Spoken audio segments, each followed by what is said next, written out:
Assalamualaikum warahmatullahi wabarakatuh. Perkenalkan, nama saya Julia Berlian Stompul. Hari ini saya akan menjelaskan bagaimana saya menggunakan aplikasi dari SPSS untuk menguji makalah saya yang berjudul Pengaruh Kualitas Layanan Terhadap Minat Pengguna pada Jasa Gojek.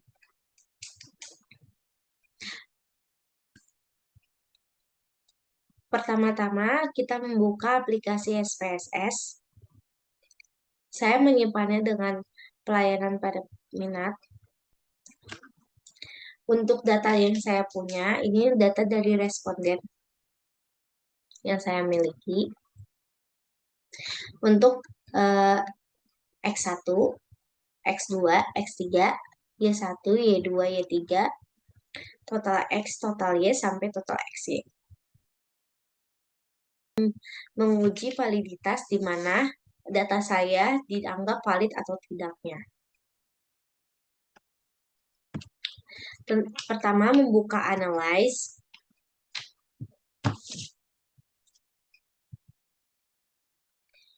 Terus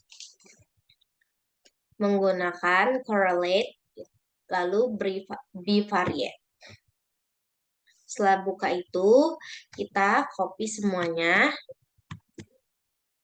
lalu pindahkan ke variables. Jika sudah, pencet OK.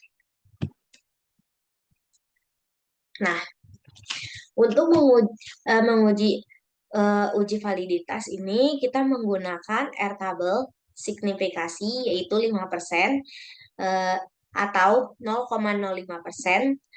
Untuk mengujinya, diketahui DF sama dengan N dikurang 2. N itu dari data responden yang saya miliki adalah 34 responden. Dikurang 2 sama dengan 32, maka didapatkan sebesar 0,388. Nah, jika Airtable lebih besar nilainya dari percent correlation yang saya punya, maka dianggap datanya adalah valid. Mari kita lihat untuk X1-nya. Datanya terdapat 0,732 dianggap valid karena lebih besar dari Airtable yang saya miliki itu 0,388. Untuk X2 juga sama, datanya valid yaitu 0,728. X3 juga datanya valid 0,738 karena lebih besar dari Airtable-nya 0,388. Y-nya satunya juga sama, dinyatakan valid yaitu 0,679. Y2-nya juga sama, dinyatakan valid 0,765. Dan Y3-nya dinyatakan valid juga sebesar 0,679. Saya akan menguji reliabilitas. Untuk menguji reliabilitas, yang pertama itu buka lagi analyze, lalu ke regression, pencet reliability analysis, lalu pilih X1 sampai X3. Jika sudah, kita klik OK.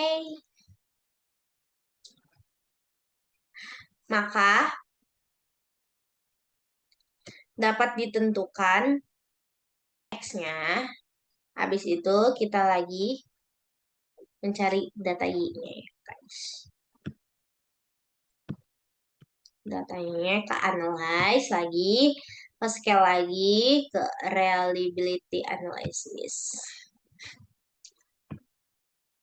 Reset dulu. Buka Y1, Y2, Y, dan Y3. Cek OK. Nah, didapatkan reliability untuk X dan Y-nya. Untuk reliability X itu didapatkan 0,710 dan Y-nya itu 0,650. Untuk menguji reliability saat dinyatakan reliable atau tidak, jadi apabila alpha Crouch-nya alfanya itu di atas dari 0,60 dinyatakan reliable. Kita lihat lagi Untuk data X-nya itu 0,710 itu lebih besar dari 0,60 dinyatakan reliable. Untuk Y-nya juga sama, di 0,650 dinyatakan reliable karena lebih dari 0,60. Ke uji korelasi, yaitu ke analyze lagi, lalu ke correlate, ke bivariate. Untuk menguji korelasi itu memakai total X dan total Y. Jadi kita ambil total X dan total Y-nya, guys. Taruh ke variables.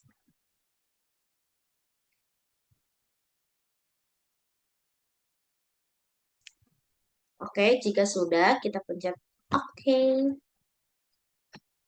Nah, untuk correlationsnya, untuk uji korelasi, itu jadinya positif kuat, yaitu 0,5% sampai 1,0 dapat posisi yang kuat, positif kuat. Nah, bisa dilihat ya, untuk total Y-nya itu didapatkan 0,695, total Y-nya juga 0,695. Jadi didapatkan dari 0,5 sampai 1. Jadi korelasinya itu korelasi yang positif kuat. Dari uji regresi itu ada ke analyze dulu, guys. Habis ke analyze, kita buka regression, habis itu ke linear. Regression, habis itu ke linear, buka. Habis itu datanya yang total X ini, total X itu kualitas layanan ya, ke independen. Nah, untuk total Y-nya itu taruhnya di dependen. Total Y itu adalah minat pengguna dari jasa Gojek. Jika sudah, pencet OK.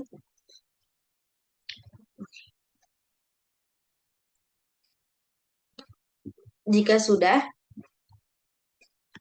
koefisien. Kita lihat yang di tabel koefisien. Untuk tabel koefisiennya, untuk uji regresi adalah kita harus tahu dulu nih rumus dari regresi itu apa. Rumus regresi itu Y sama dengan A ditambah BX. Nah, kenapa saya memakai rumus tersebut? Karena saya hanya memiliki satu variabel dalam judul saya. Jadi rumusnya itu Y sama dengan A ditambah BX. Jadi A-nya itu didapat dari sini 2,684 dan Y-nya itu didapat dari sini 0,724. Nah, jadi dapat dinyatakan ketika kualitas layanan naik sebesar 1, maka minat pengguna jasa Gojek akan naik sebesar 0,724. Selanjutnya kita akan menguji hipotesis pengaruh. Itu ada H0 dan H1. H0 itu jika kualitas layanan tidak berpengaruh signifikan terhadap minat pengguna jasa Gojek. Nah, untuk H1-nya itu kebalikannya, yaitu kualitas layanan berpengaruh signifikan terhadap minat pengguna jasa Gojek. Untuk hipotesis pengaruh ini kita menggunakan uji T-table. Masih di koefisien. Untuk menguji T-table itu kita harus tahu nih T-table apa yang kita gunakan, yang kita dapat. Nah, karena data saya itu berada di angka 34 respondennya, dan kita memakai taraf signifikasinya itu 0,05%.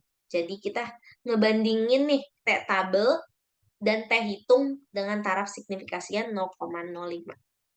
Jadi, eh, data yang hitung yang saya dapat itu adalah di 5,466, sedangkan tabelnya itu di angka 2,03224. Jadi dapat dikatakan ya, tabelnya, hitungnya itu lebih besar dari tabel. Jadi hitung 5,466 lebih besar dari tabel 2,03224.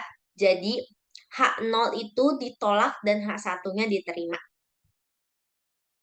Selanjutnya, kita akan mencari uji koefisien determinasi yang keenam, yaitu dengan menggunakan model summary. Bisa dilihat itu dari R squares-nya, ya yang ini R squares-nya. R squares-nya itu kita dapatkan 0,695. 0,483. Nah, untuk menguji koefisien determinasi ini, kita ada rumusnya juga, yaitu R square dikali 100%. Jadi, didapatkan 0,483 dikali 100%, hasilnya 48,3%. Jadi, sisa nilai sebesar 51,7% dipengaruhi oleh variabel lain. Baik, sekian penjelasan saya dari penggunaan SPSS pada makalah yang berjudul Pengaruh Kualitas Layanan terhadap Minat Pengguna Jasa Gojek. Saya tutup. Mohon maaf bila ada salah kata. Wassalamualaikum warahmatullahi wabarakatuh.